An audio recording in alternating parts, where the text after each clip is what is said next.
Kesari berkata kepada Maruti, tidak baik pergi kemana-mana sendirian. Kemana kau akan pergi? Maruti menjawab, aku ingin pergi ke sekolah. Kesari berpikir, Vrikashasura pasti ada di sekitar sini. Melihat ayahnya terdiam dalam pikirannya, Maruti pun bertanya-tanya. Namun, Kesari tidak mengatakan apapun kepadanya. Mulai besok, sekolah akan dipindahkan ke sini, kata Kesari. Mereka berdua kemudian mengucapkan mantra Gayatri bersama. Anjana datang dan melihat mereka. Ia tersenyum dan menyelimuti mereka dengan kain, lalu pergi keluar. Maruti melihat ekornya. Bagaimana aku bisa memberitahu seseorang bahwa ekorku tidak mau menuruti perintahku? Semua orang akan menertawakanku. Ibu pasti akan sedih. Kesari tertidur lelap. Maruti duduk dan terus memperhatikan ekornya. Tiba-tiba, Kesari terbangun. Kesari bertanya kepada Maruti, kenapa kau belum tidur? Maruti menjawab bahwa aku ingin mendengar lagu Nina Bobo. Kesari akhirnya memanggil Anjana. Maruti juga ikut memanggilnya. Namun, tidak ada jawaban. Mereka berdua keluar untuk mencari Anjana. Ketika mereka menemukannya, Anjana tampak terkejut melihat mereka masih terjaga. Kesari berkata bahwa Maruti tidak bisa tidur tanpa mendengar nyanyianmu. Anjana tersenyum. Kau tak bisa jauh dariku bahkan untuk waktu sesingkat ini. Bagaimana jika aku harus pergi untuk waktu yang lama? Bagaimana jika sesuatu terjadi padaku? Apa yang akan kau lakukan? Maruti menatap ibunya dengan mata terbuka lebar. Kemudian, ia memeluknya erat dengan sedih. Maruti berkata itu tidak akan terjadi. Jika itu terjadi, aku akan mencarimu dan membawamu kembali. Anjana tersentuh dengan ucapan putranya. Kesari berkata, jangan pernah mengucapkan itu lagi. Seorang pria bisa menguasai dunia, tetapi ia akan hancur jika sesuatu terjadi pada anak atau keluarganya. Anjana menyadari kesalahannya. Aku tidak bermaksud menyakitimu. Maafkan aku. Keberadaan kita sangat penting bagi Maruti, kata Kesari. Ingatlah selalu itu. Anjana mengangguk setuju.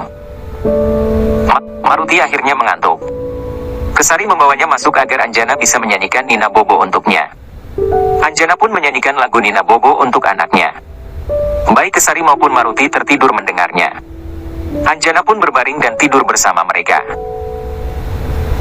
Maruti terbangun dan memanggil ibunya. Anjana segera datang dan bertanya apa yang terjadi, mengapa kau menutup matamu? Maruti berkata aku harus mengucapkan mantra. Anjana membimbingnya, dan Maruti mengikutinya.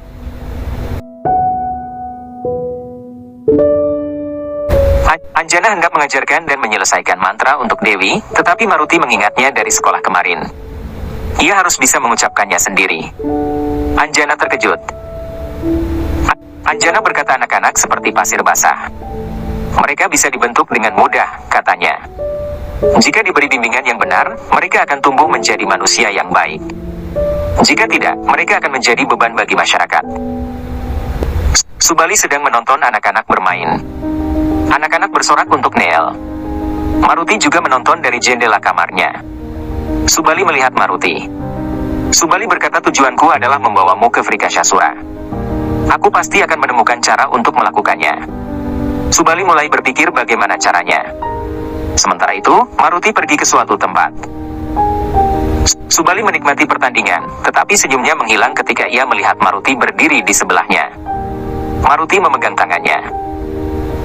Maruti berkata aku tahu kau juga menikmatinya, ayo kita mendekat untuk menonton.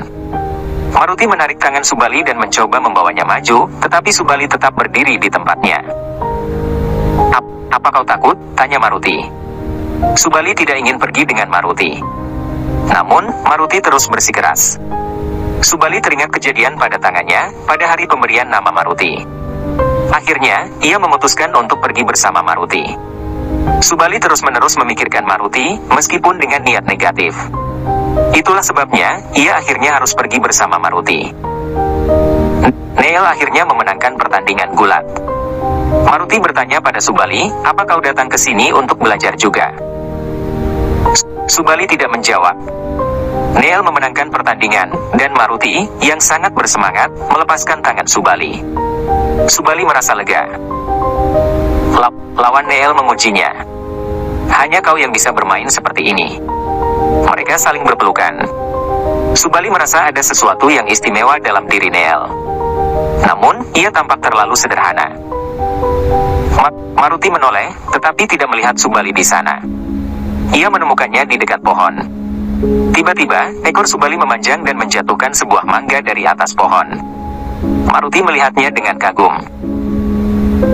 Ekor Bali menaatinya dan mengikuti perintah tuannya, pikir Maruti. Subali kemudian menikmati mangganya. Maruti kembali memegang tangan Subali. Maruti bertanya, kenapa kau tidak pergi ke sekolah? Apa kau sudah menyelesaikan pelajaranmu?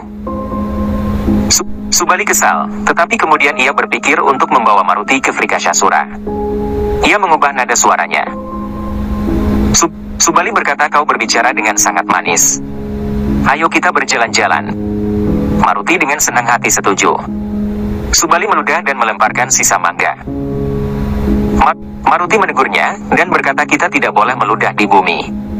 Kita harus berdoa padanya. Maruti kemudian menyentuh tanah Ibu Pertiwi dan berdoa. Subali melihat Kesari dan komandannya di balkon istana. Ia tidak ingin ada yang melihatnya mencelakai Maruti. Ketika Maruti membuka matanya, Subali sudah menghilang. Maruti melihat seorang anak bernama Nal sedang menulis sesuatu di atas batu. Maruti merasa penasaran. Maruti bertanya, apa yang kau lakukan, siapa namamu? Nal kemudian memperkenalkan dirinya. Nal kemudian berkata, aku sedang menulis harapanku di batu ini. Aku akan mengirimkannya kepada Tuhan. Maruti bertanya, apa yang terjadi jika kau meletakkan batu itu di air? Bagaimana itu bisa sampai ke Tuhan? Nal menjelaskan bahwa batu ini akan mengalir ke sungai dan akhirnya bertemu dengan lautan. Tuhan tinggal di sana. Dia pasti akan mengabulkannya. Maruti ingin menulis juga, tetapi ia tidak tahu caranya. Maruti bertanya, bisakah kau menuliskannya untukku? Nal menggeleng. Nal berkata, keinginan harus dirahasiakan. Jika kau memberitahu orang lain, Tuhan tidak akan mendengarnya. Maruti berpikir bahwa Nal sangat pintar. Ia ingin bertanya tentang masalah ekornya. Nal berkata, ekor adalah teman yang selalu ada untukmu dalam suka dan duka. Mereka tidak akan pernah meninggalkanmu. Maruti kemudian berbagi masalahnya. Maruti menjelaskan bahwa ekorku tidak mau menuruti perintahku. Nal kemudian memberikan solusi. Nal berkata, kau harus minum banyak susu agar ekormu kuat. Semakin banyak kau minum susu, semakin kuat ekormu. Maruti teringat kejadian kemarin, ketika Anjana mencoba membuatnya menghabiskan segelas susu. Ia pun segera pulang untuk minum susu. Sementara itu, Subali memperhatikannya dari kejauhan. Maruti menghabiskan semua susu. Maruti menghabiskan seluruh persediaan susu di istana. Anjana mengirim seseorang untuk mengambil lebih banyak susu dari peternakan sapi. Sementara menunggu, Maruti pergi menemui Nal. Maruti berkata, aku sudah minum banyak susu. Ia kemudian mencoba memerintah ekornya untuk memetik mangga. Ekor itu menurut, tetapi malah melemparkan mangga ke Nal dengan iseng.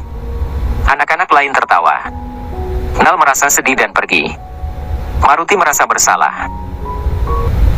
Dewa Shiva memberitahu Dewi Parvati bahwa Dewa Vishnu akan turun ke bumi sebagai Sri Rama, yaitu inkarnasi ketujuh. Titisanku atau bagian diriku akan lahir di kalangan bangsa Wanara. Ia akan melakukan perbuatan luar biasa sambil terus mengucapkan nama Rama, sehingga akan dikenang selamanya. Dewi Parvati bertanya, apa peranku dalam hal ini? Dewa Shiva menjelaskan bahwa titisanku hanya memiliki satu tujuan, yaitu mengabdikan dirinya sepenuhnya kepada Sri Rama. Itulah sebabnya, ia tidak akan pernah menikah. Dewi Parvati tersenyum dan berkata, suami membutuhkan pasangan seorang istri, dan bagi seekor wanara, ekornya adalah pasangannya. Jika kau mengirim titisanmu tanpaku, aku akan marah. Dewi Parvati berkata, aku akan bersamamu dalam bentuk ekor Hanuman. Inilah alasan mengapa ekor Maruti sangat kuat, karena mengandung kekuatan Dewi Parvati. Teman-teman Maruti menyarankan Maruti untuk menghiasi ekornya agar lebih cantik. Sementara itu, Vrikashasura mengulurkan cabangnya di bawah air, mencoba menangkap anak-anak. Neel berkata, bertemanlah dengan ekormu. Aku selalu merawat ekorku.